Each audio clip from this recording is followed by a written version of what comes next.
Disclaimer, I'm not a financial advisor and nothing in this video should be taken as financial advice. Welcome back to the 100K Creator Project. In this video, we're going to be walking you through exactly how Ava is going to set up the back end of her OnlyFans to ensure she has no issues when scaling to 100K a month. We're going to be walking through company structure, how Ava is going to incorporate her company to ensure that she has no issues further down the line. We're also going to be going over taxes, explaining exactly what Ava can write off as a taxable expense to ensure that she's making her business the most profitable possible. And finally, we're going to be going over banking. This is a question that we're always asked. And if you don't get this right, even if you make 100K a month, you will not be able to get the money out. So jumping into company structure, we're going to be talking about jurisdiction. Where is your company based? We're going to be talking about how to make your company simple and clean and the ownership of your organization. So jurisdiction, we have Ava here. She is based in the UK, meaning we are going to set up the company in the United Kingdom. We're not going to set up a company in Dubai like these gurus will tell you to claim less tax. We're going to keep everything underneath the jurisdiction of where Ava is located, because when doing so, it keeps everything else very simple on the back end. When we're looking at the actual structure itself, ensure that everything is simple and clean. Now,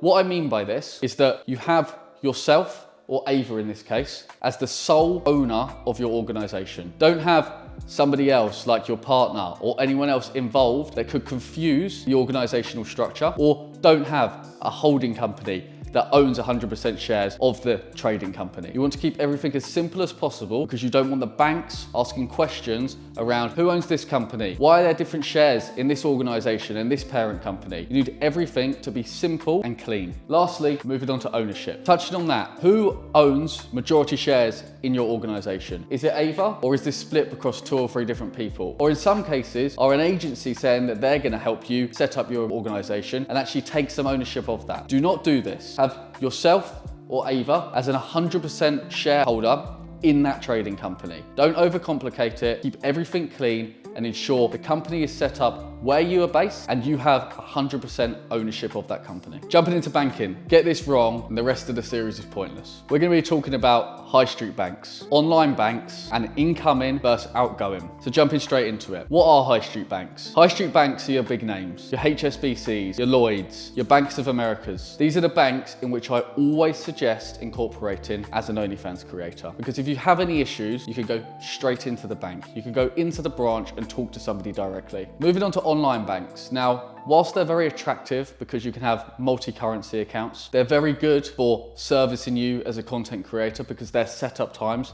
are normally a lot faster. They are also just as quick to remove you off their platform, meaning when working with an online bank, be very careful, and I would not use that as a bank in which you're storing money in. These banks are like Revolut, Tide, Monzo. They will shut you down quicker than you know, and you will not be able to get that account back if you have anything to do with OnlyFans. So when looking at high street banks versus online banks, they both have places to be used, but I would not use an online bank to store or hold money in. I would use it to transfer funds to different suppliers. Then finally, moving on to incoming versus outgoing. This is a really important point. And if you don't get this right, money will be held, meaning that you will not be able to get your funds from that account. So what is an incoming versus an outgoing bank account? An incoming bank account is something that you receive money in from OnlyFans. So this could be your HSBC or your Bank of America high street bank. Whereas an outgoing bank is a place in which you're sending the money once you've received that funds in your incoming bank account. So the way in which I would use things is I would have your incoming bank account here.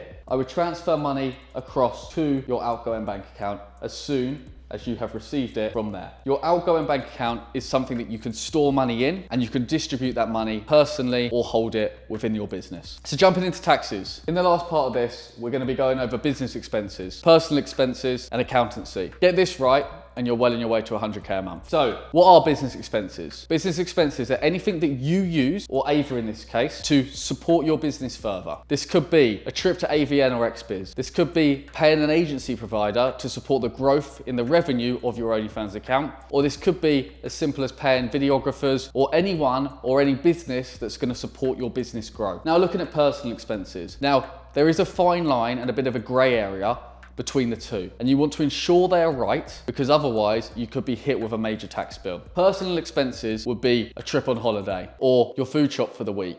Now, you do not want to be putting these type of things that don't have any relation to your business through your company accounts and try to write them off as a taxable expense, because you will get caught, and in 6 months or 2 years or even 5 years, that expense could catch up on you and you're going to be hit with a major tax bill. So when doing this, you need to ensure that your business expenses are anything that relates to your business. If it doesn't, it's a personal expense, and you want to keep that very clear. Finally, jumping into accountancy. If you get this right, understanding personal expenses and business expenses is straightforward, because they should do this for you. You want to make sure that you get a good accountant, somebody who's worked in the industry, potentially somebody who's come from a friend or an agency partner of yours, because this is going to support you to understand business and personal expenses even more so, as well as they're going to support you to set up your company right. They're going to advise you what banks to use. They're going to advise you on how much money to take personally as an expense or as an income. And this is going to support you to ensure that everything that we have just spoken about is done correctly. So Ava, what have you learned? Got ya. Company structure. What does this mean? Everyone here now knows how to incorporate their company, what jurisdiction to put it in, what actually to do when incorporating your company, and how to keep it simple and clean. We now all know what banks to use and what banks not to use, and how to actually set up an incoming and outgoing bank structure to avoid your accounts getting frozen. And finally, we now know what accountants to use, what accountants not to use, and what expenses are for you. I hope you enjoyed this video on the 100K Creator Project. Look forward to seeing you in the next video.